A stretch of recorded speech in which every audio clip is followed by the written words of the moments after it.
ప్రియులారా, మరి యోహాను సువార్తలో చదువుకున్న ఈ 3 పాఠ్య భాగాలు యేసు ప్రభు ఈ భూలోకంలో ఆయన జరిగించిన క్రియలను తెలియజెప్పుచున్నారు. యేసు ప్రభు ఈ భూమిపై సంపూర్ణమైన మనుష్యుడై దేవుడై ఉన్నాడు. He was a perfect man and God. భూమిపై మనిషి దేవుని చూడాలని కోరుకున్నాడు. భూలోకపు ఆచారాలన్నీ కూడా దేవుని యొక్క మహిమనంతటినీ కూడా అలంకరించి నానా రీతులుగా దేవుని యొక్క మహిమను పోల్చి వివరించినారు, చూపించినారు. ఈ లోక సాంప్రదాయాలను మనం తీసుకుంటే, ఈ లోకంలో ఉన్న మనుషుల యొక్క సుందరత్వమును తీసుకున్నాం. ఈ లోకంలో కనబడిచిన గొప్ప గొప్ప కట్టడాలు, మందిరాలు ఏవి తీసుకున్నా కూడా దేవుణ్ణి కనపరచాలనే, దేవుని చూపించాలనే, మనుషుడు దేవుని చూడాలనే వెలుగుతోనే అంతటిని అలంకరించినాడు. చాలామంది కొన్ని గృహాలకు వెళ్తారు. వెళ్ళినప్పుడు అబ్బా మీ ఇంట్లో దేవుని ప్రసన్నత కనబడతా ఉంది అంటారు, దేవుని ప్రేమ చూస్తున్నాము అంటారు. మిమ్మల్ని చూస్తే దేవుని యొక్క ప్రేమ మాకు అర్థమవుతుంది అని అంటారు. అంటే మనుషుని యొక్క అభిలాష ఏమై ఉండింది అంటే ఎల్లప్పుడూ మరి దేవుని చూడాలా. ఆదిలో ఏదైనా తోటలో కూడా జరిగిన సంఘర్షణ అదే. మీరు దేవుళ్ళై ఉంటారు అని అన్నాడు అమ్మవారు. అంటే వారికి దేవుని కనపరచాలా, దేవుడు ఎలాగుంటాడు అనే ప్రశ్న, వాగ్వాదము ఎక్కడి దాకా తీసుకొచ్చిందంటే యేసు ప్రభు భూలోకములో మనుషునిగా అవతారం ఎత్తేంత వరకు కూడా యేసు ప్రభు ఎలాగున్నారు అని అంటే భూలోకములో మనుషులు దేవుని చూడాలనుకున్నారు, చూసినారు. అది ఎవరిని అంటే యేసు ప్రభువునే. మనుషుల్లో దేవుడు కనబడతాడా, మనుషుడు దేవుడు అవుతాడా అని అంటే భూలోకపు ప్రయాణంలో ఎవరు ఎన్నడూ చూడలేనటువంటి గొప్ప వెలుగులో యేసు ప్రభు మనుషులందరికీ కూడా తనలో నివసించుచున్న దైవత్వమును వెల్లడిపరిచినాడు.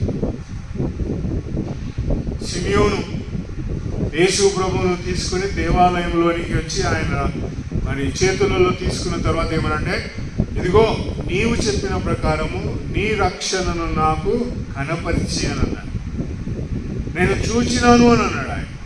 యేసు ప్రభును చూచి ఫెల్ట్ ద జాయ్ పిల్లర్, ఇక నేను పరలోకమునకు ప్రయాణమవుతాను. మనుషులు యేసు ప్రభును చూడాలనే గొప్ప తపన, మాధుర్యతను కలిగి ఉన్నారు. కూర్చున్న వారందరిలో కూడా మనము యేసు ప్రభును చూడాలనే ఆశ ఉంది మనకు. అందుకే మనం ఏం చేసినాం, ఈ ఉదయకాలం కీర్తనలు పాడినాం ఆయన గురించి. అందుకే ఆయన గురించిన స్తుతులను వర్ణించినాము. యేసు ప్రభును చూడాలా, యేసు ప్రభును గణపరచాలా అనే వెలుగుతోనే ఇదంతటినీ చేసినాం. We did all these. ఇవన్నీ కూడా దేవుని మహిమార్థమై జరిగింది. ఎందుకు ఇలాగూ చేసినామంటే we wanted to see Christ. Bible గ్రంథంలో రాయబడింది, Zacchaeus wanted to see who Jesus is. యేసు ప్రభు ఎవరో ఆయన చూడాలని ఇష్టపడింది. యాకోబు యోసేపును చూడాలని తపన. యోసేపును చంపేసినారు అన్నగారు. ఆయన వస్త్రంలో రక్తంలో ముంచి ఇది నీ కుమారునిదా అని అడిగినారు. ఆయన తన ప్రయాణమంతట్లో కూడా యోసేపును తలంచుచూనే సాగినాడు. మీ ఇదిగో యోసేపు లేడు, ఇప్పుడు బెన్యామీను కూడా లేడు అని అన్నాడు. యేసు ప్రభువును చూడాలనే కాంక్ష ఎన్నో గొప్ప గొప్ప చిత్రపటాల్లో కనబడుతుంది. ప్రతి వారము కూడా ఊహించి ఆశించే వెలుగు యేసు ప్రభువు నమ్ముకున్న తర్వాత ఏంటంటే యేసు ప్రభువును చూడాలి. ఎలాగో how can we see Jesus Christ? ఈ భూలోక ప్రజలు కూడా యేసు ప్రభువును చూడాలి అంటే ఎలాగో చూడగలరు. పాపమును విడనాడిన వాడే ప్రియ, పాపము నుండి బయటికి వచ్చిన వాడే. ఎలాగో బయటికి వస్తాడు పాపము నుండి అని అంటే తన జీవితంలో పాపం అంతటినీ కూడా దేవుని ఎదుట ఒప్పుకోవాలి. ఏ దేవుని ఎదుట? ఎక్కడ ఒప్పుకోవాలా? ఏ ప్రదేశంలో ఒప్పుకోవాలా అని అంటే, పరిశుద్ధమైన దేవునికి పేరు లేదు, పరిశుద్ధమైన దేవునికి రూపము లేదు, పరిశుద్ధమైన దేవునికి స్థలము లేదు. ప్రియుల, దేవుడు ఎలాంటి వాడంటే భూమి ఆకాశములను పట్టజాలనటువంటి వాడు. ఒక గొప్ప స్వరూపము కలిగిన వాడు కాదు. ఇంగ్లీష్లో బాగా ఉంది, the earth and the heavens cannot contain him. ఆయనను భూమి ఆకాశములు ఆయనను పట్టజాలవు అంటే ఆయనకు ఆ ప్లేస్ సరిపోదు, అంత మహోన్నతుడు దేవుడు. ఆ దేవుని దగ్గర నీ పాపములను ఒప్పుకోవాలి. ఆయనకు పేరు లేదు, రూపం లేదు, నివాసము లేదు, కట్టడ లేదు, ఏమీ లేదు. పరిశుద్ధునికి ఏమీ లేదు. ప్రియుల, పరిశుద్ధమైన వాని దగ్గరికి పాపి అయిన మనుషుడు యేసు ప్రభు ద్వారానే రావాలా. దేవుని దగ్గరికి ఏ నరుడైనా వచ్చి దేవుని చూడాలనే కాంక్ష కలిగి ఉంటే ఆ కాంక్ష అంతా కూడా ఎలాగో జరుగుతుంది, ఎలాగో సాధ్యం అంటే యేసు ప్రభు ద్వారానే సాధ్యం. You can come to Jesus Christ. యేసు ప్రభు దగ్గర ద్వారా వస్తే తృణీకరిస్తాడంటే తృణీకరించడు. నీ బట్టలు మార్చిన, నువ్వు ఏ కార్యములు చేసినప్పుడు, any kind of deed, anything you do, ఏ వస్తురూపకమైన క్రియను చేసినా దేవుని నీ పాపమును క్షమించడు. ఏదైనా నువ్వు తీసుకొచ్చి దేవునికి సమర్పణగా సమర్పించాలనుకున్నా కూడా నువ్వు దేవుని దగ్గర నీ పాపము చెల్లదు, పోదు. ప్రియ, పరిశుద్ధమైన దేవుని దగ్గరికి యేసు ప్రభు ద్వారానే రావాలి. యేసు ప్రభు లేకుండా ఈ భూలోకములో రాదు. ఎట్లా సాధ్యమయ్యానంటే, ఒక ఆయన అన్నాడు, పెళ్ళైతే ఏం జరుగుతుందన్నా అని అడిగాడు. పెళ్ళైతే ఏం జరుగుతుందంటే, పెళ్ళి కాగానే భార్య పేరు మారిపోతుంది. ఏమో రాము, పెళ్ళి కాగానే భార్య పేరు మారుతుందా? మారదు. ఏమమ్మా గారు, ఎట్లా మారుతుంది అని అన్ని సంవత్సరాలు తల్లిగారి ఇంటికాడ ఉండి, అన్ని సంవత్సరాలు ఇంట్లో పెరిగి చేసి 25 సంవత్సరాలు వచ్చినాక ఎట్లా మారుతుంది? గవర్నమెంట్ దగ్గర పోయి అర్జీ పెట్టుకుంటే మారుతుందా? ఎట్లా మారుతుంది భార్య పేరు? పిల్లలు, ఈ భూలోక శాస్త్రం మనకు నేర్పిస్తుంది. దేవుని దగ్గరికి వస్తే పాపం ఎలా క్షమించబడుతుంది అంటే క్షమించబడుతుంది యేసు ప్రభు ద్వారా. హౌ ఇస్ ఇట్ పాసిబుల్ అంటే, ఇది సాధ్యమైనప్పుడు అది ఎందుకు సాధ్యం కాదు? నీ పేరు మారగలదు, నీకు ఇంటి పేరు మారుతుంది, నీ యొక్క నామకరణం మారుతుంది. కొంతమంది పెళ్ళిళ్ళు పేర్లు మార్చేస్తారు. పేరు మారి ఏమవుతుందంట, నీ యొక్క జీవితం అంతా కూడా గొప్ప వెలుగులో ఒక కొత్త అధ్యాయంలో సాగిపోతుంది. యేసు ప్రభును దగ్గరికి వచ్చి, యేసు ప్రభువా నా పాపమును క్షమించనగానే నీ జీవితం మారిపోతుంది. పాపములో ఉన్నవాడు దేవుని దగ్గరికి రావాలంటే యేసు ప్రభు ద్వారానే రావాలి, వేరే మార్గం లేదు. మరియమ్మ ద్వారా రాలేము. ఇంకా ఎవరు భక్తులు ఉన్నారు, అంత ఎన్నో భక్తులు బైబిల్ లిఖించిన వాళ్ళందరి పేర్లు భక్తులు అయిపోయినారు. వాళ్ళందరి పేరున కూడా you cannot come to God with anybody. ఎవరి ద్వారా కూడా నీవు దేవుని దగ్గరికి రాలేదు. దేవుని దగ్గరికి రావాలంటే యేసు ప్రభు ద్వారా నీ పాపములను ఒప్పుకొని ప్రాయశ్చిత్తార్థముగా నీ జీవితంలో మార్పు వచ్చి నీ పాపములన్నీ ఒప్పుకొని క్షమాపణ పొందినప్పుడే దేవుని దగ్గరికి వచ్చి నిలబడతాం. ఇప్పుడు యేసు ప్రభు మనం పొగిడి గణపరిచినాము. వాట్ డస్ దట్ మీన్ అంటే, మనం చదువుకున్న పాఠ్యభాగం 2వ అధ్యాయంలో, యోహాను సువార్త 2వ అధ్యాయం 6వ వచనం, now there were standing there 6 stone water vessels. ఏమున్నాయంటే అక్కడ రాతి బాణలు నిలబడి ఉన్నాయి. ఎన్ని రాతి బాణలు ఉన్నాయంట? 6 రాతి బాణలు. ఇది దేని కొరకు వాడబడేవి అంటే, యూదుల లేదా ఇశ్రాయేలు మతాచార ప్రకారం శుద్ధీకరణ కొరకై వాడబడే పాత్రలు. అంటే నిన్ను నన్ను పవిత్రపరిచే పాత్రలు అని చెప్పాలి. ఎందుకు రాతి బాణలు తీసుకున్నారు? చెక్కతో తీసుకోవచ్చు, చెక్క, కుండ, ఇంకా బంగారు పాత్ర తీసుకోవచ్చు, వెండి తీసుకోవచ్చు. Why did they speak about water vessels with stone? Yesu ప్రభుని నమ్మిన వాడు పవిత్రంగా దేవుని కొరకై నిలబడాలనే వెలుగు ఇక్కడ మాట్లాడుతాం. శుద్ధీకరణ అంటే పవిత్రమైన జీవితమునకు సాదృశ్యమైన వెలుగు ఇక్కడ కనబడతా ఉంది. రాళ్ళు ఎక్కడుంటాయంటే మనుషుల ద్వారా చేయబడినది కాదు. రాజు మనుషులు రాయిని సృష్టించలేరు. మనిషి ఈ రాతిని కలుగునుగా కంటే చెప్పలేడు. It is a natural form. రాయి ఎలాంటిదంటే కల్తీ లేనటువంటిది. దాంట్లో ఏమి కలవాలనుకున్న రాయే, వేరేదే ప్రియ. కల్తీ లేనటువంటి 6 కుండలు ప్రియ. ఈ రాతి బాణలు మాట్లాడుతున్నది అంటే దెర్ ఇస్ నో మిక్స్చర్ ప్రియ. కల్తీ లేనటువంటి బాణలు వచ్చి నిలబడినాయి. దేని కొరకంట? పవిత్రపరచబడుట కొరకై. ఇశ్రాయేలీల ప్రయాణంలో యేసు ప్రభు యోహాను సువార్తలో చేసిన మొదటి సూచక క్రియ లేదా మొదటి అద్భుతం ఏంటంటే పెళ్లిలో నీళ్లను ద్రాక్షారసంగా మార్చడం. అంటే పెళ్లిలో కావలసిన వాతావరణం ఏంటంటే పరిశుద్ధమైన వాతావరణం కావాలి. అంటే కుటుంబంలో కావాల్సినది ఏంటంటే ఒక హోలీ అట్మాస్ఫియర్ కావాలి. సంఘములో ఏం కావాలి అంటే పవిత్రమైన వాతావరణం కావాలి. విశ్వాసంలో ఏం కావాలి అంటే పవిత్రమైన వాతావరణం కావాలి. దానికి ఎన్ని బాణలు కావాలా అంటే 6. ఎందుకు 7 వద్దా అంటే వారానికి 6 రోజులే. 7వ రోజు ఎవరిది? ప్రభువుది ప్రియుల. 7వ దినం ఎవరిది అంటే నీది కాదు, నాది కాదు, దేవునిది ప్రియుల. ఉదయకాలం మనం పాట పాడినాం, మొదటి కీర్తనలోనే ఉంది ప్రియులు. ఏమంటామనంటే ఈ దినము ఆత్మ నడిపించే దినము అని ఉంది అక్కడ. సహోదరుడు తీసినాడు ఆ పాట, సంఖ్య గుర్తుకొస్తుంది. పాటి సంఖ్య ఏం పాడినాం? ఫస్ట్ సాంగ్లో ఉంది. ఈ దినం ఎవరంట? ఆత్మ నడిపించే దినం. ఇక్కడ ప్రకృతి నడిపించదంట ఈ దినాన్ని. ఈ దినమును ప్రకృతి నడిపించదు. ఈ దినమును శరీర సంబంధమైన ఏ వెలుగు నడిపించదు. ఎవరు నడిపిస్తారు? ఆ ప్రభు దినమును ఆదివారం ఎవరు నడిపిస్తారంట? పరిశుద్ధాత్ముడు నడిపిస్తారని మొదటి కీర్తన పాడినాము. Holy spirit will lead us. ఆదివారం ఎలాంటిది అంటే పరిశుద్ధ ప్రకృతి సంబంధించినది ఏది కూడా మమ్మల్ని నడిపించదు. ప్రకృతి సంబంధించిందంటే ఈ లోకంలో ఉన్న ఏది కూడా నేను దేవుని దగ్గరకు ప్రభావితం చేసి నడిపించదు.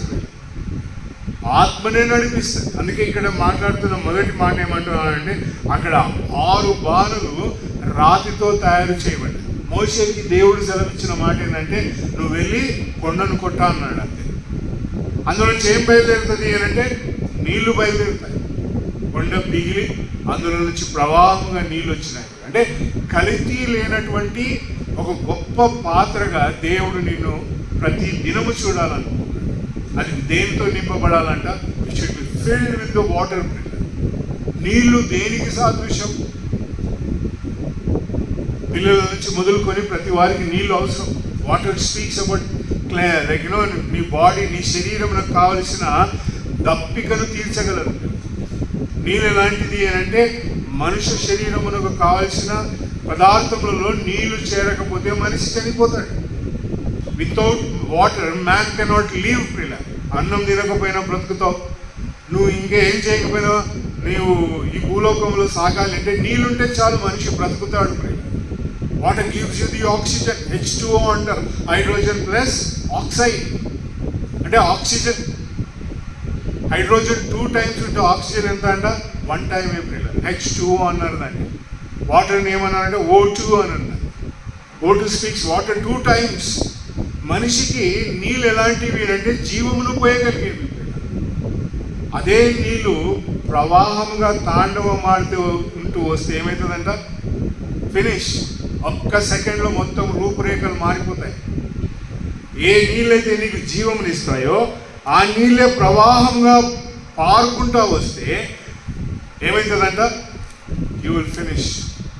మనిషి నీళ్లను సృష్టించగలడా? స్టూడెంట్స్ ఉన్నారు, చెప్పాలా ఏమను?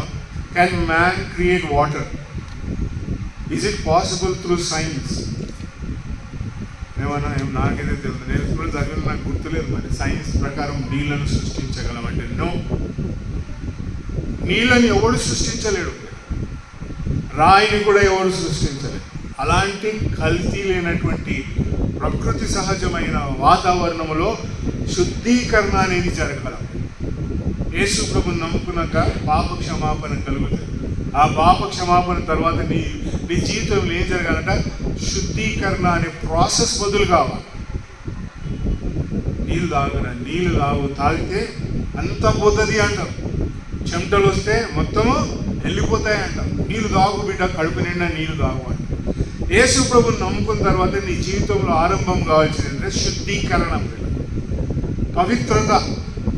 నీ జీవితంలో ఎలాగో ఆరంభం అవుతుందంటే పవిత్రమైన బాణలుంటే, పవిత్రమైన నీళ్ళుంటే what happens is it brings you cleansing pillar. ఆ శుద్ధీకరణ ఎలాగుంటుందంటే పవిత్రమైనదిగా, పరిశుద్ధమైనదిగా ఉంటుంది. యేసు ప్రభుని నమ్ముకున్నవాడు ప్రతి దినం తను తాను శుద్ధీకరణ అంటాడు, పవిత్రపరచుకొనుట, తను తాను క్లెన్సింగ్. It's a process.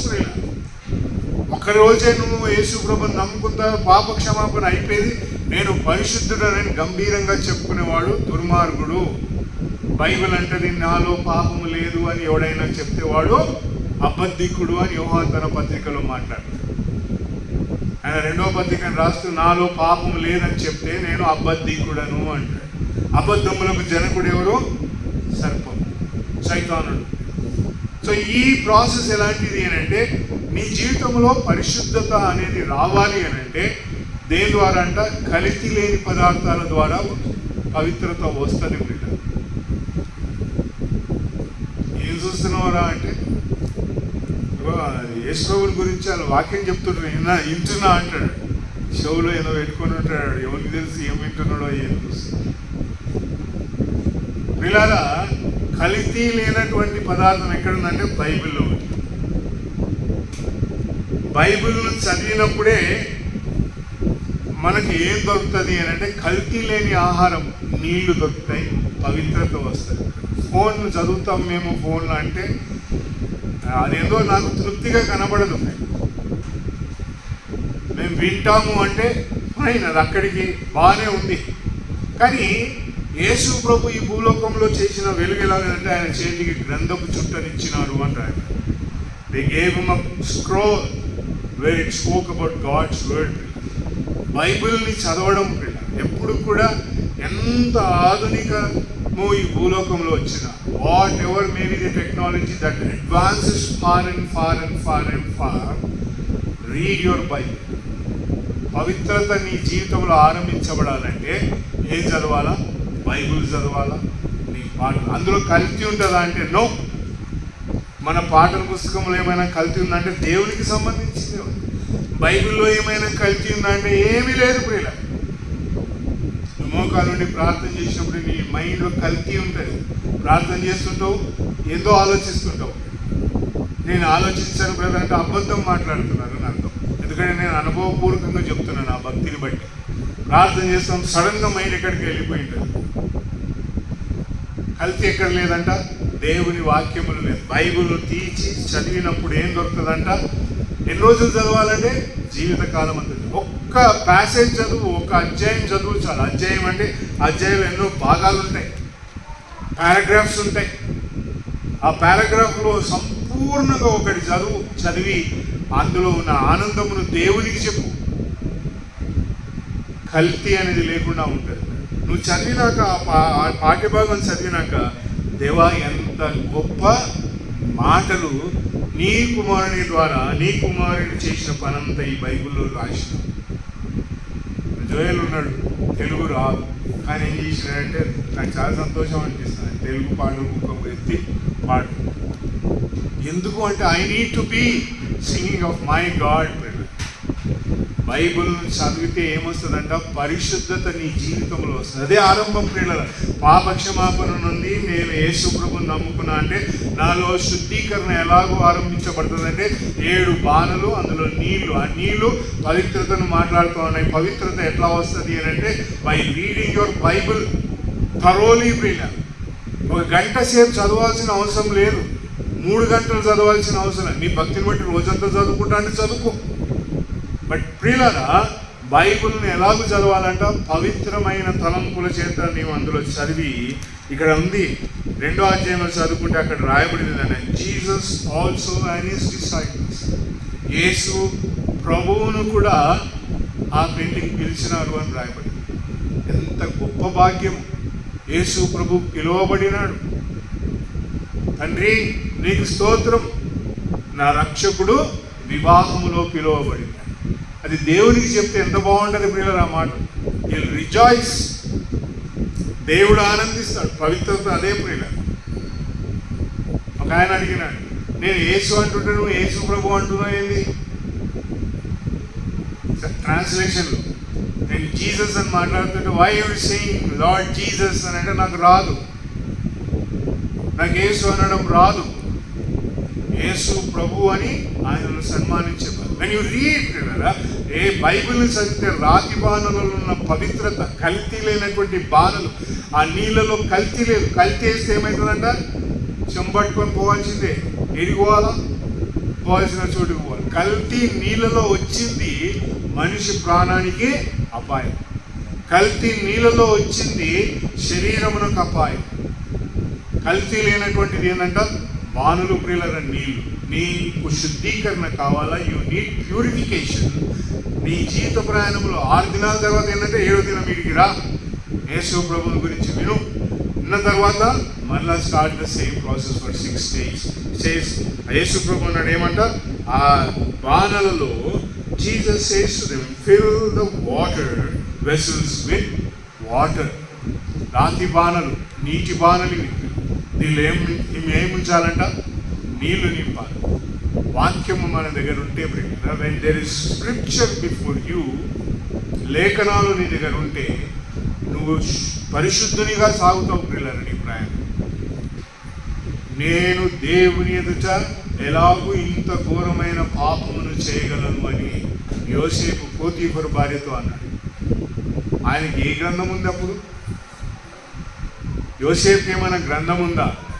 లేదు. ఆయన ఏమైనా గ్రంథాలు రాసినారా? అప్పటికి లిఖించినారంటే రాయలేదు. But he said, how can I sin this before God? దేవుని ఎదుట నేను ఎలాగూ ఈ పాపమును చేయగలను అని మాట్లాడు. But a wonderful word is that. నీ చేతిలో ఏముందంట? You have the Bible. దేవుడు నీకు బైబిల్ని అనుగ్రహించాడు. ఆ బైబిల్ ఏం చేయాలంట? నువ్వు చదవాలి. If you read that Bible, what it gives you is, gives you the perfection, the purification required. నీ జీవితంలో కావాల్సిన పరిశుద్ధతను దేవుడు అనుగ్రహిస్తాడు. రెండో పాఠ్య భాగంలోకి వస్తే అక్కడ ఏమనంటే నికోదేము మాట్లాడుతున్న మాటలు ఎలా ఉన్నాయంటే, యేసు ప్రభు అతనితో అన్నాడు, నీవు ధర్మశాస్త్ర బోధకుడు కదా, నీకు ఈ సంగతులు తెలియదా? 9వ వచనంలో మాట్లాడతాడు యేసు ప్రభు వారు. 3వ అధ్యాయం John chapter 3, 9th verse. Nicodemus answered and said, how can these things be? Jesus answered and said, thou art the teacher of Israel and knowest not these things? వాక్యమును చదివినంత మాత్రాన, వాక్యమును పఠితము చేసినంత మాత్రాన, మనం ఒక క్లిప్పింగ్ చూసిన మార్క్స్ సువార్త 3వ అధ్యాయం 22వ వచనం నుండి 27వ వచనం వరకు కంటతో చెప్పంటే అలాగూ కళ్ళు తెరిచి చెప్తూనే ఉన్నాడు. వాక్యమును చదివినంత మాత్రాన, వాక్యమును మనం విన్నంత మాత్రాన మన జీవితంలో మేలుందా అంటే ఇక్కడ అదే అంటా ఉన్నాడు యేసు ప్రభు నికోదేముతో. ఏం చెప్తాడంటే, Jesus answered and said to him, thou art the teacher of Israel and knowest not these things? ఈ సంగతులు నీకు తెలియదా? టీచర్ అంటే ప్రావీణ్యుడు, ధర్మశాస్త్ర బోధకుడు ప్రియులారు నికోదేము. ఆయనకి ఏంటంట? ఆత్మ సంగతులు తెలియదు ప్రియులు. ఆత్మీయ సంగతులు ఎలా ఉంటాయో ఆయనకు బోధించబడతాయి. ఇదిగో తిరిగి జన్మించాల. యేసు ప్రభు మాట్లాడుతున్నాడు ఏంటంటే తిరిగి జన్మించడం గురించి మాట్లాడుతున్నాడు. తిరిగి జన్మించడము అంటే యేసు ప్రభు ఏమంటున్నాడంటే ఆత్మ మూలంగా తిరిగి జన్మించిన వాడు అని అంటాడు.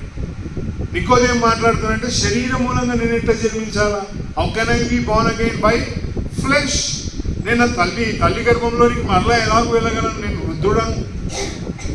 యేసు ప్రభువును నమ్ముకున్నవాడు పరిశుద్ధమైన వాతావరణంలో శుద్ధీకరణ వెలుగులో సాగేవాడు ఆత్మ సంబంధమైన సంగతులను గ్రహించాలి. శరీరం ఏం మాట్లాడుతుంది? నికోదేము మాట్లాడుతున్నది ఏంటంటే శరీరం మాట్లాడతాం. నేను ఎట్లా? How can this be possible? Yes, it is possible by spirit prayer. ఆత్మ సంబంధమైన నీ జీవితంలో ఆత్మ సంబంధమైన కార్యాలు నీకు కావాలా, జరగాల, చేయబడాలి అని అంటే ఎక్కడ రావాలంట? You should come to the spirit. పరిశుద్ధాత్ముడు ఎవరు అంటే దేవుడు ప్రియులారా. దేవుడు ఒక రూపంలో ఒక చోట ఉండడు పిల్లలు. అందుకని చదివిన గాలి తనకి ఇష్టం వచ్చిన చోటుకి, the wind blows where it will, and thou hearest its voice, but knowest not whence it comes and where it goes. గాలి వచ్చినప్పుడు ఏమవుతుందంట, అది ఎక్కడికి వెళ్తుందో, ఎక్కడి నుంచి వస్తుందో, ఎటు పోతుందో నీకు అర్థం కాదు. పరిశుద్ధాత్ముని యొక్క క్రియలు ఎలాంటివంటే నీలో కార్యం చేస్తాడు, ఇంకొకరిలో కార్యం చేస్తాడు, సార్వత్రికంగా కార్యం చేస్తాడు, సంఘంలో కార్యం చేస్తాడు. ఆ కార్యాలు ఎలాంటివంటే శరీర సంబంధమైనవి కావు ప్రియులు. యేసు ప్రభువుని నమ్ముకున్నవాడు తన జీవితంలో శరీర సంబంధమైన క్రియల కొరకై వెంటాడకూడదు. యేసు ప్రభు మాట్లాడుతూ ఏమన్నాడంటే, ముందు నా రాజ్యం, తర్వాత ఏంటి శ్రీకాంత్, ముందు నా రాజ్యమును నా నీతిని చెప్పాల, ముందు నా రాజ్యమును నా నీతిని వెంటాడండి, అప్పుడు మిమ్మలను ఏం వెంటాడతాయంట, అన్నీ వెంటాడతాయి. యేసు ప్రభు శరీర సంబంధమైన క్రియలను గురించి మాట్లాడలేదు, భౌతికపరమైన ఈ దేహమును గురించిన ఆలోచనల గురించి మాట్లాడడం లేదు. ఆయన మాట్లాడుతున్న ఆల్ ఇస్ స్పిరిచువల్ ప్రియులు. Seek ye first the kingdom of God and his righteousness, then all shall follow. It's not before you unless. యేసు ప్రభు నా రాజ్యంలో నా నీతిని వెతికితే ఇదిగో ఇవన్నీ మీ ముంగట ఉంటాయని చెప్పినాడా? He did not say, he said follow. When you follow things, you will know what God is ప్రియులు. దేవుడు నిన్ను నీ వెనుక ఏమొస్తుందంట, దేవుని నీతిని రాజ్యమును వెంటాడినప్పుడు, దేవుని రాజ్యమును నీతిని వెంటాడినప్పుడు దేవుడు నీకు అనుగ్రహించే గొప్ప వెలుగు, దేవుడు గొప్పగా నీకు ఇచ్చేది ఏంటంటే ఎవ్రీథింగ్ విల్ ఫాలో యూ. నిన్ను వెంబడిస్తాయి ప్రియుల. నీ జీవితంలో కావాల్సినంత దేవుడు నీకు దయచేస్తాడు. నీ ముంగడ పెడతాడని చెప్పడం లేదు. Is not saying that you would put everything before you. He would put it everything behind you. నీ జీవితంలో దేవుడు నీకు చేయాలనుకున్న వెలుగు నీకు కావాలి. నీ జీవితంలో ఆత్మ సంబంధమైనదైన ఏదైనా నీకు కావాలి అంటే where it should be seeking the kingdom of God. చరిత్రలో ఒకటి ఉంది ప్రియులు, యేసు ప్రభు శిష్యులు. ఒక శిష్యుడు ఎలాంటి వాడంటే అంగహీనుడిగా ఉంటాడు. మరి అది ఎంత సత్యమో నాకు తెలుసు, బైబిల్ దాని గురించి మాట్లాడాడు. చరిత్ర అంటున్నాను, అందుకే బైబిల్ మాట్లాడుతుంది అని చెప్పడం. యేసు ప్రభు శిష్యుడు ఎలా ఉంటాడంటే అంగహీనుడిగా ఉంటాడు. అతనికి 12 మంది అపోస్తులను యేసు ప్రభు అనుకుంటే అందులో కూడా ఆయన కూడా ఒకడు అని అంటాడు. అందరినీ ఇద్దరిద్దరుగా పంపించినాడు. దేనికి పంపించినాడంటే స్వస్థత చేయడానికి, దయ్యాలు ఎల్లగొట్టడానికి, సువార్తను ప్రకటించడానికి పంపించినాడు. ఆ శిష్యుడు వచ్చి యేసు ప్రభుని ఏమడుగుతాడంటే, నిజంగా నేను పోవాలా? నిజంగా నువ్వు అంటున్నావు వెళ్ళండి, స్వస్థపరచండి, దయ్యాలను ఎల్లగొట్టండి, సువార్త ప్రకటించండి అని చెప్తున్నావు కదా, నా రూపం చూసినావు ఒకసారి? ఈ అంగహీనత నాలో ఉన్న ఈ రోగమును పెట్టుకొని రోగం ఎదుగుతున్నావు అని రోగం నేను ఎట్లా కొడతా? How is this possible? నువ్వు నా జీవితంలో అద్భుతం చేయకపోతే, నా రోగమును తీసేయకపోతే నేను ఎదుగుతున్నావు అని రోగమును ఎలాగో తీసేస్తాను అని అంటే, అక్కడ యేసు ప్రభు వారు శిష్యునికి ఇచ్చిన సలహా ఇది వాక్యంలో లేదు ప్రియుల. ఇది మన పాఠ్యభాగమునకు తోడ్పడుతుంది కాబట్టి చెప్తున్నాను. ఊహించు అంటాడు యేసు. ఊహించు, నీవు అంగహీనుడిగా వ్యాధి కలిగిన వానిగా ఉండి వ్యాధిని ఎలగొడతా ఉంటే పరమందున్న దేవుడు నిన్ను చూసి ఎంత ఆనందిస్తుంటాడో చూడు అని అన్నాడు. ఎదుటిన్నవాడు మాట్లాడే మాటలు పక్కకు పెట్టు అని అన్నాడు. నువ్వు వ్యాధిగ్రస్తుడవై ఉండి వ్యాధిలో ఉన్న వాని కొరకై ప్రార్థిస్తుంటే పరలోకమందున్న తండ్రి ఏమంటాడంటే, అరే ఈ నా కుమారుడు వ్యాధిలో ఉన్న, బాధలో ఉన్న, శరీర రుగ్మతలో ఉన్నా కూడా ఎదుటున్న వాని రోగమును తొలగించమని ప్రార్థిస్తున్నాడే. How blessed am I. దేవుడు ఎంత ఆనందిస్తాడో నిన్ను బట్టి ఒకసారి ఆలోచించు. బాగున్నోడు పోయి ప్రార్థన చేసి పో అంటే పోయింది. అది అందులేముంది, నువ్వు అనుభవిస్తూ ప్రియుల. వెన్ యూ ఎక్స్పీరియన్స్ థింగ్స్, నికోదేం అదే పిల్లల, నేను తల్లి గర్భంలోకి ఎట్లా పోతాను? How will I go and see all these things అని అంటే, when you experience spiritual things in your body, నీ జీవితంలో ఆత్మ సంబంధమైనది నీవు అనుభవిస్తే అప్పుడు ఏమవుతుందంట, ఎదుటిన్న వానికి చెప్తా. అందుకే అన్నాడు, నీకు ఈ సంగతులు తెలవవా నికోదేము, వాక్యమును బోధిస్తున్నావు కదా. యేసు ప్రభువును నమ్ముకున్న వాడు వెతకాల్సినంత ఏంటంటే ఆత్మ సంబంధమైన సంగతులే ప్రియ. అవి తృప్తినిస్తాయి, ఆనందమునిస్తాయి. ఆ శిష్యుడు పోయి తిరిగి వచ్చి ముఖమంతా దుఃఖంతో వెళ్ళినాడని రాయబడి, మళ్ళా సంతోషంగా తిరిగి వచ్చి, యేసు ప్రభువా నేను ఈ కార్యములను చేసిన, నాకు ఎంతో ఆనందం ఉంది, నా శరీరం ఇలాగున్నా, నా శరీరం సహకరించకపోయినా ఐ కెన్ డూ దిస్. యేసు ప్రభు నమ్మిన వాడు చేయాల్సిన పని అదే ప్రియ. అయ్యా నాకు ఆరోగ్యం బాగాలేదు, అయ్యా నాకు జ్వరం వచ్చింది, అయ్యా నేను ఇలాంటి దశలో ఉన్నాను, అయినా కూడా అదే దశలో ఆత్మ సంబంధమైన సంగతులు వెతకాలి. శరీరమును వెతికేది ఏంటంట, శరీరం సుఖమును వెతుకుతుంది. సుఖం ఎలాగొస్తుందంట, లోక సంపాదనతో. ఈనాడు క్రైస్తవ వెలుగు ఎలాగుంది అని అంటే ప్రతిదీ కూడా డబ్బులతో ముడిపడింది. స్టేజ్లు షోలు అయిపోయినాయి, వాక్యము అవగాహన లేకుండా, అవలీలలు లేకుండా ఎలాంటి పడితే అలాగూ మనుషులు సాగిపోతారు. Wherever you go you find all disturbances. క్రైస్తవ లోకంలో నువ్వు నేను ఎలాగున్నాము అంటే ఆత్మ సంబంధమైన సంగతులు చూడు. రూపాయి ఇస్తే దేవుడు నీకు 10 రూపాయలు ఇస్తాడంటే మోసం. నువ్వు 10 రూపాయలు ఇస్తే దేవుడు 100 రూపాయలు ఇస్తాడంటే మోసం. అది నువ్వు ఎవరి కోసం ఇస్తున్నావు? వ్యాపారమా? దేవుని దగ్గరికి వచ్చి అని అంటాడు, లాటరీ 1 రూపాయి లాటరీ టికెట్ కూడా 1 కోటి రూపాయలు వస్తాయి నీకు అంటాడు. దానికి నీకు తేడా ఏముంది? నువ్వు చెప్పే మాటలకు తేడా ఏముంది? క్రైస్తవం అలాంటి వెలుగులోకి వెళ్ళిపోయింది. దేవునికి ఇచ్చేది ఏంటంట, దేవుడు దానికి అర్హుడు కనుకనే నేను ఇస్తున్నాను, దేవుడు నాకు దీవెనిచ్చినాడు కనుకనే నేను దేవునికి చెల్లిస్తున్నాను, దేవుడు నాకు 10 అంతలు ఇస్తాడని చెప్పి నేను చేయడం, దేవుడు నాకు ఇవన్నీ ఇస్తాడని చేయడం లేదు. ఒక మాట చూడండి, లూకాసు వార్తలో ఒక మాట, గత నేను చదువుకుంటున్న పాఠ్యభాగంలో లూకాసు వార్త చదువుతుంటే ఒక చక్కని మాట ప్రియులరా, దేవుడు ఎంత దీవిస్తాడయ్యా, ఎలాగ ఆశీర్వదిస్తాడు అని అంటే అక్కడ రాయబడింది ప్రియుల.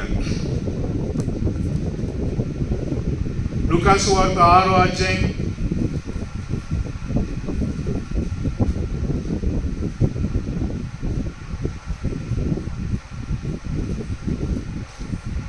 30వ వచనం చదవండి. Chapter 6 30th verse.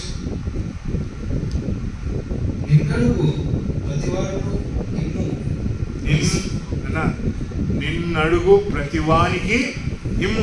చదువు. నిన్నడుగు ప్రతివానికి ఇమ్ము. నీ సొత్తు ఎత్తుకొని పోవాలి యొక్క దాని మరలా అడగవద్దు. మనుషులు నీకు ఎలాగో చేయవలని మీరు పొందుదురో అలాగే మీరు వారికి చేయండి. యేసు ప్రభు మాట్లాడుతున్న మాటలు ఏంటంటే, దేవునికి నీవు ఇచ్చినప్పుడు, దేవునికి మరి అంటే అక్కడ ఈ saying like you know, and from him to every one that ask of the give, ప్రతివాడు అడుగు ప్రతివానికి ఇయ్యి అంటా ఉన్నాడు. ఇంకేం చెప్తా ఉన్నాడు అని అంటే, మనుషులు నీకు ఎలాగో చేయాలనుకున్నారో అలాగే నీవు చేయి.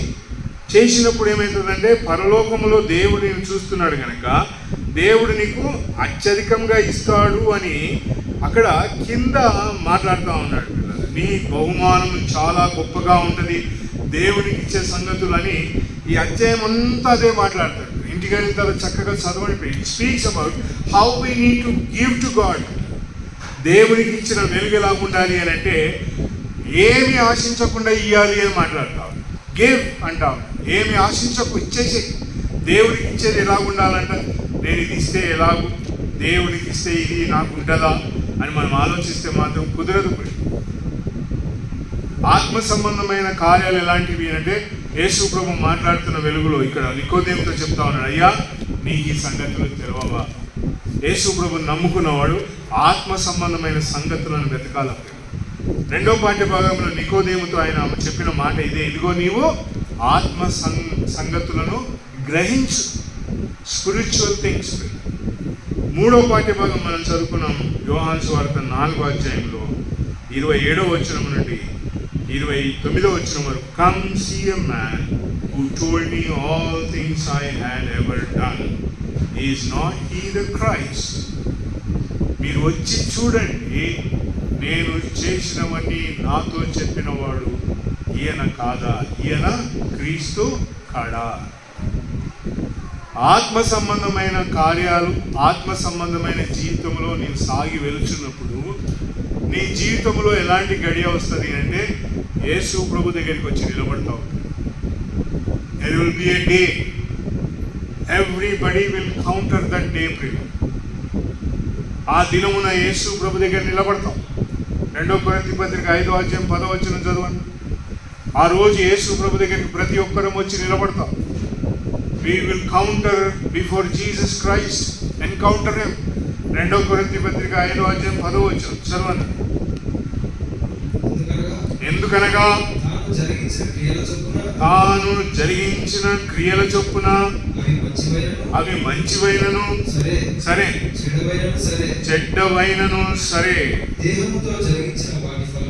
దేహముతో జరిగించిన వాటి ఫలము ప్రతివాడును పొందునట్లు మనమందరమును న్యాయపీఠం ఎదుట మనమందరం ఏమంట? A day will come. ఇదిగో నాతో చెప్పిన, నేను చేసిన సంగతులన్నీ నాతో చెప్పినవాడు. యేసు ప్రభు దగ్గర నిలబడితే ఏమవుతుందంట? You will get everything. What you have done, మంచివైనను చెడ్డవైనను అన్నీ కూడా నీ జీవితంలో యేసు ప్రభు అన్నీ కూడా నీకు బయలుపరుస్తాడు, నువ్వు చేసిన క్రియలు. ఈ సమరయ స్త్రీతో కూడా యేసు ప్రభు ఏం చేసినాడంటే అంతటినీ తెలియజేసినాడు. ఆమె అంత జీవితం అంతా బాహాటంగా ఆమె ఎదుట ఉంచినాడు.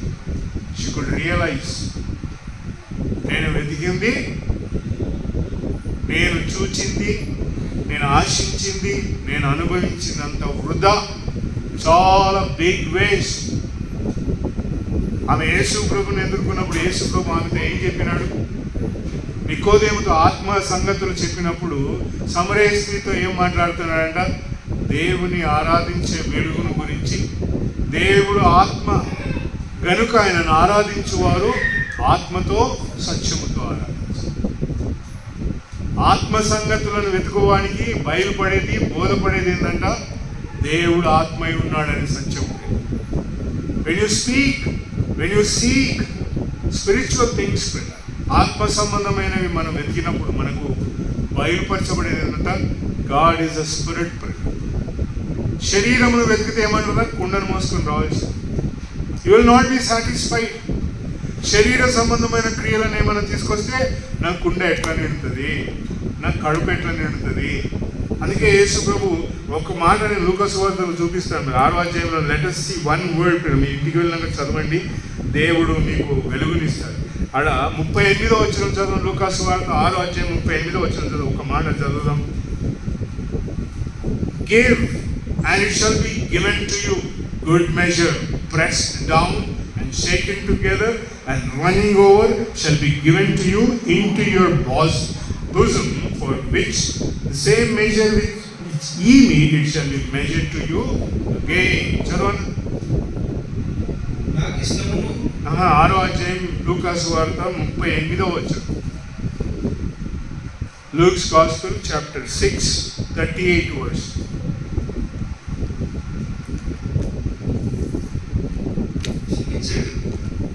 క్షమించుడి, అప్పుడు మీరు క్షమింపబడదు. ఇయ్యుడి, అప్పుడు మీకు ఇయ్యబడును. అనిసి వదిలించి దిగజారినట్లు నిండు కొలతను మనుషులు మీ బడిలో కొలతరు. మీరు ఏ కొలతలో కొలతరో ఆ కొలతలోనే మీకు మరలా. 38వ వచనం అందరం చదువుదాం. చాలా గట్టిగా నాకు వినిపించాలి. నేను కూడా మీతో పాటు చదువుదాం. తప్పులు వచ్చిన పనులు అందరం చదువుదాం. 38వ వచనం చదువుదాం. ఏమంట? క్షమించుడి, అప్పుడు మీరు క్షమింపబడుదురు. ఇయ్యుడి, అప్పుడు మీకు ఇయ్యబడును. అణచి కుదిలించి దిగజారునట్లు నిండు కొలతను మనుషులు మీ ఒడిలో కొలుతురు. మీరు ఏ కొలతతో కొలుతురో ఆ కొలత తానే మీకు మరలా కొలవబడునని చెప్పారు. ఏమంటారు? Give and it shall be given.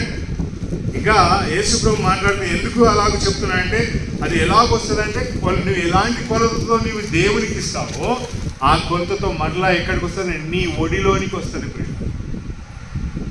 దేవునికి 10 రూపాయలు ఇచ్చినావు అనుకో, దేవుడు ఏం చేస్తాడంటే కొలిసి నీ ఒడిలోనికి తీసుకొచ్చి ఏమి ఇస్తాడంట, నువ్వు ఎంత ఇచ్చినావు దాన్ని బట్టి. చాలా మంది క్రైస్తవ్యంలో ఎలా ఉంటారంటే పేద స్థితిలోనే ఉంటారు. నా సాక్ష్యం చెప్పాలి అని అంటే మా అమ్మ మా నాయన ఆస్తి నాకు ఇయ్యలే ఇదంతా, పోనీ మా భార్య వాళ్ళ అమ్మ నాయన ఈ ఆస్తిని ఇచ్చినారంటే నాకు ఇయ్యలే. ఈ ఆస్తి ఈ స్థితి నాకు ఎక్కడి నుంచి వచ్చిందంటే దేవుని పని, దేవుని పిల్లలు అంటే నా జోబ్ ఖాళీ చేసుకుంటాం. నువ్వు పిల్లల కోసం ఏం మిగిలియలేదు, మన కోసం ఏం మిగిలియలేదు అని వాదన ఎక్కడ వినిపిస్తుంది, ఇంట్లో వినిపిస్తుంది వెనక. కానీ నువ్వు ఏమిస్తావో, నేను 10 రూపాయలు ఇచ్చింటే ఈరోజు 100 రూపాయలు అంటే 100 రూపాయలు నా దగ్గర ఉండేది, అంతే కదా. 10 రూపాయలు ఇస్తే దేవుడు 100 రూపాయలు ఇస్తాడు, అంతే. ఆడికే మన వీధిలో కూర్చొని పంచాయతీ మాట్లాడుతున్నాడు. ఏమంటున్నారంటే ఇంత సక్సెస్ఫుల్గా ఆయన అయినాడు అంటే కారణం ఏందో తెలుసా, ఇగో ఈ ఉత్తరం చెప్తుంది ఆయన గురించి అని ఆడ వీధిలో కూర్చుని ఒక ఆయన మాట్లాడుతాడు. అన్న నన్ను పొగడకన్నా పంచాయతీ మాట్లాడు అని అన్నాడు. అంటే పిల్లరా, సమరయ స్త్రీ వెతికింది ఏంటంట, శరీర తృప్తిని వెతికిందంట. యేసుప్రభు ఆమెతో మాట్లాడుతున్నాయంట ఆత్మ సంగతులు, స్పిరిచువల్ థింగ్స్. నికోదేము ఏం వెతుకుతున్నాడంట, కడుపులోకి ఎట్టపోవాలి మళ్ళా నా తలిగేరు అంటే శరీర సంబంధమైన సంగతులు వెతుకుతావు. యేసుప్రభు మాట్లాడుతున్నాడు ఆత్మ సంబంధమైన సంగతులు. నీ జీవితంలో నువ్వు 10 రూపాయలు వాడవు, 1,00,000 రూపాయలుగా మారాలా నీ జీవితం అంటే నీకున్నా లేకపోయినా దేవునికి ఏమి ఇవ్వాలంట, యూ డోంట్ హ్యావ్. నేను దేవునికి ఇచ్చే ఇంత అభివృద్ధి అయినప్పుడు నేను సంపాదించే అభివృద్ధి కాలేదు. దేవుడికి ఇస్తే ఏమంట, నీ ఒడిలోనికి ఏం తెచ్చిస్తారంట, నువ్వు 10 రూపాయలే ఇచ్చినావు అనుకున్నావు, ప్రతి వారం కానుకలు లెక్క పెట్టి నాకు ఇస్తారు 10 రూపాయలు 20 రూపాయలు, మంచిది పిల్ల, చాలా సంతోషం. But where will you land with the 10 rupees? 10 రూపాయలు ఇస్తే స్టేషన్ పోతామా అన్న? మేము రాజు బస్ ఎక్కితే టికెట్ పెట్టుకుంటే పోతామా Kiran? Railway station entry platform లోపలికి పోవాలని ఎంత టికెట్ కట్టాలా? ప్లాట్ఫామ్ టికెట్ తీసుకోవాలంటే.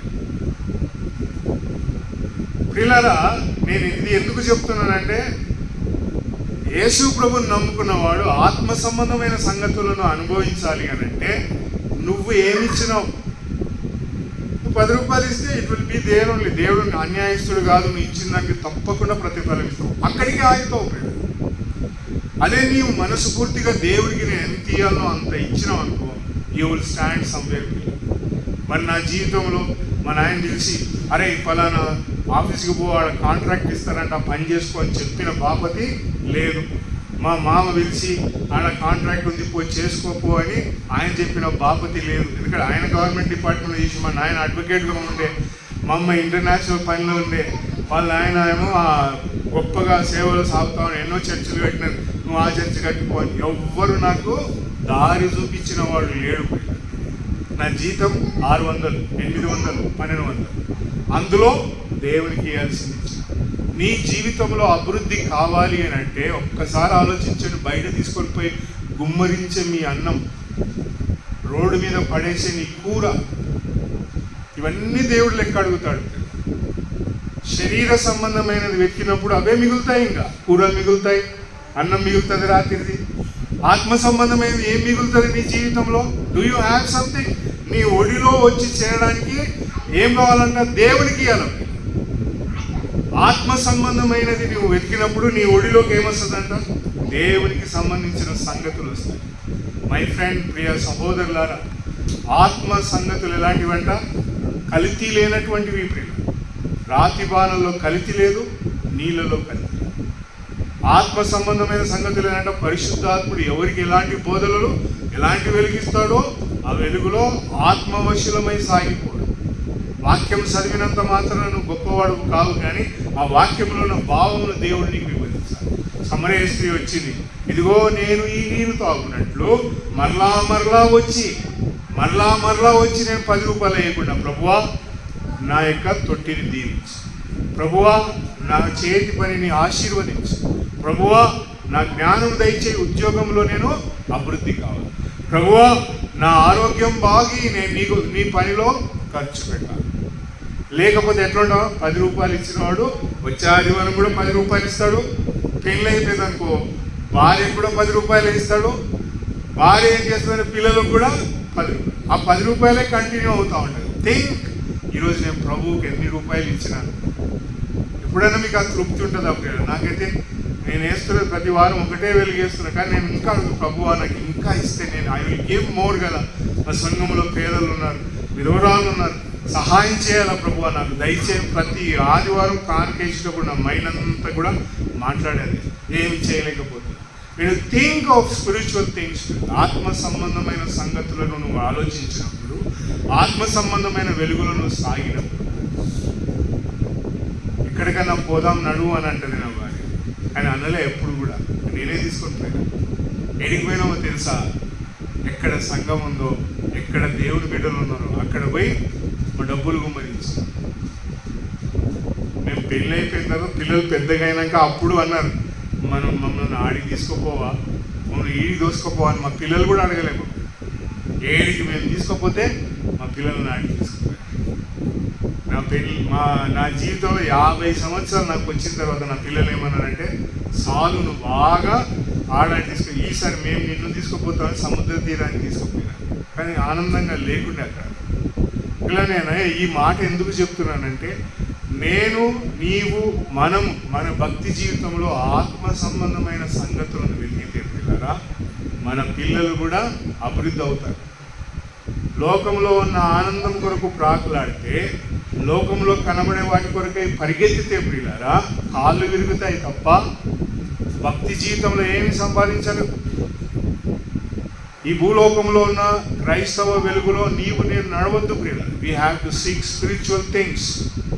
ఆత్మ సంబంధమైన సంగతులు ఏంటంటే, నేను పిల్లలతో కూర్చొని, ఇదిగో ఈ వారం నాకు దేవుడి జీతం ఇచ్చినాడు, నా పిల్లలు నేను అందరం కలిసి దేవునికి దిగాను. నా ఒడిలో ఏమొస్తుందో మళ్ళీ చదువుదాం పిల్లలు. ఆ మాట ఇంగ్లీష్లో చాలా బాగుంది. నేను ఇంగ్లీష్లో చదివినాక let us all read in Telugu. నేను నీతో మాట్లాడతాను, నీతో నేను పలుకుతా పిల్లలు. మీరు పలికితే గట్టిగా మీ ఎప్పటి నేను పలుకుతాను. Chapter 6:38. Remit and it shall be remitted to you. Give and it shall be given to you. Good measure, pressed down and shaken together, and running over shall be given into your bosom. ఏమంట ఇస్తే ఏముందంట, నీకు మంచిగా good మెజర్గా press down and shaken together and running over shall be given in to your bosom. For with the same measure with which ye mete it shall be measured to you again. చదువుదాం మన తెలుగులో, మీరు చదివితే మీతో స్పందిస్తుంది.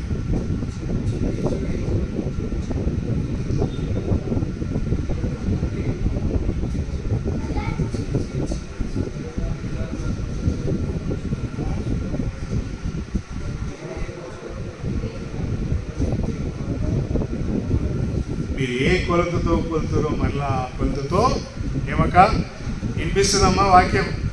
వినిపిస్తుందా? కష్టాల్లో ఉన్నాం బ్రదర్, వ్యాధుల్లో ఉన్నాం బ్రదర్, నేను ఎంతో ఇబ్బందులు పడుతున్నాం. నువ్వు ఏ కొలత కొలుస్తావో దేవునికి ఏ కొలత కొలుస్తావో.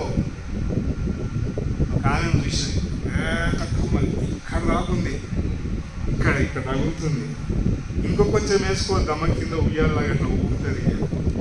లోకములో ఉన్న వాటిని ప్రదర్శించడానికి ఎంత ఆనందంగా తృప్తిగా ఉంటుంది. ఆత్మ సంబంధమైన సంగతులు శూన్యం. నువ్వు ఏ కొలతతో కొలుస్తావు, దేవుని ఆత్మ సంబంధమైన సంగతులను నువ్వు ఏ బద్ద పెట్టి కొలుస్తావో అదే బద్దతో నీ ఒడిలోకి వచ్చి రాలుతుంది. Your bosom, what is in your bosom? లోక సంబంధమైన అల్లరి ఉంటే అదే కొలత నీ దగ్గరికి వస్తుంది. If your bosom is with spiritual things. Yesu ప్రభు అందుకన్నాడు, శుద్ధీకరణలో ఉండే గొప్ప వెలుగేందంటే పవిత్రమైన నీళ్లు, పవిత్రమైన దేవుని వాక్యం, పవిత్రమైన సంగతులతో ముందుకు సాగేది. ఆత్మ ఆ సంగతులు నీకు బోధిస్తుంది. ఆత్మ ఏం చేస్తుందంట, ఆ సంగతులు బోధించి దేవుని దగ్గరికి తీసుకొస్తుంది. దేవుడు నిన్ను కొలవాలి అని అంటే, కొలిసినాడు ఒక రాజు. ఎవరా రాజు? బబులోను దేశంలో మెనే మెనే టెకెల్ పార్సిన్. ఓ రాజా, నిన్ను త్రాచులో తూచగా నీవు కొదువగా కనబడితివి. ఏమంట? నిన్ను త్రాచులో తూచగా నువ్వు చాలా అల్పుడవుగా కనబడి. ఏ కొలతతో నువ్వు కొలుస్తావో నీ ఒడిలో ఏమొస్తుందంట? ఏమంకుల్? నాకు తెలిసి చాలా నేర్చుకునే నేను అంకుల్ దగ్గర తెలుసు. అంటే ఆయన ఆత్మీయంగా దేవుని పరిచయం ఎలా ఉంటాడో నాకు తెలుసు. ఒకసారి ఇక్కడ చిన్న గుడిసె చేసుకుని ప్రార్థన చేసుకునే వాళ్ళు కిటికీలు తలుపులు లేవంటే ఏం చేసాడు? నా దగ్గర ఉన్నాయి నడువుల డబ్బులు అని ఫిక్స్డ్ డిపాజిట్ తీసి, ఎంత ఫిక్స్డ్ డిపాజిట్ అంటే 5,000 రూపాయలు. ఎప్పటిలో ఇది 2000, 25 సంవత్సరాల క్రిందట 5,000 ఫిక్స్డ్ డిపాజిట్ అంటే ఈరోజు ఎంత ఉంటుంది అన్నది? 25 సంవత్సరాల కింద 5,000 అంటే ఈరోజు ఎంత ఉంటుంది? పోయి నడువు అని చెప్పి నన్ను తీసుకుపోయి శ్రీరామ్ చిట్ ఫండ్స్ మారేడుపల్లిలో ఆఫీస్ ఉంటే ఆయన పైకి పోయి తీసుకొని వచ్చి నేను తీసుకొని కిటికీల తలుపులన్నీ పెట్టించుకున్నాడు. ఈరోజు ఆయన ఏడున్నాడు? మీ కళ్ళ ముంగట్టే ఉన్నాడు కదా. నేను అబద్ధం చెప్పడం లేదు. నేను ఎక్కడున్నాను ఆత్మీయంగా, ఆయన ఎక్కడున్నాడు ఆత్మీయంగా? ఒకసారి ఆలోచన. ఏ బద్దతో నువ్వు కొలుస్తావో, ఏమమ్మా 10 రూపాయలు దేవుని కొలిస్తే నీ పిల్లలు 10 రూపాయలే కొలుసుకుంటూ వస్తుంటారు. అదే నీ పిల్లలకు 10 రూపాయలు చెప్పు, బద్ద ఎంత ఉంది? 10 అడుగులు ఉంటే 100 అడుగులు నేర్పి నీ పిల్లలు, లేకుంటే పర్వాలేదురా దేవునికి ఇస్తాం. ఈరోజు మనం చికెన్ తినకపోయినా పర్లేదు, దేవునికి సమర్పిస్తాం. ఎప్పుడు కూడా గుర్తుపెట్టుకొని పిల్లలు, కానుక మనము దేవునికి ఇస్తున్నాం, మనుషునికి ఇవ్వడం లేదు. మనుషులకు మనం ఇస్తున్నామంటే నష్టపోతాం. నేను ఏ బద్దతో కొలుస్తానో ఆత్మ సంబంధమైన సంగతులు అలాగే దీవించబడతాయి. కనుక పవిత్రమైన పరిశుద్ధమైన శుద్ధీకరణ నీ జీవితంలో ఆరంభించబడాలి అంటే దేవుని వాక్యమును చదువు. నికోదేము వల్లే వాక్యము చదివినంత మాత్రాన నీకు అర్థమవుతుందని కాదు, కానీ ఆత్మ సంబంధమైన సంగతులు పరిశుద్ధాత్మునితో వెంబడించు. అదిగో సమరయ స్త్రీ వచ్చి, అయ్యా ఈ నీళ్లు నాకు అంటే దానికి ఏం చేయాలంటే కుండను వదిలిపెట్టి నీ సంగతులన్నీ నీకు బోధించగలిగే వాని దగ్గరికి వచ్చి నేర్చు. ఈ will teach you spiritual things. దేవుడి మాటలు మనకు దీవించు.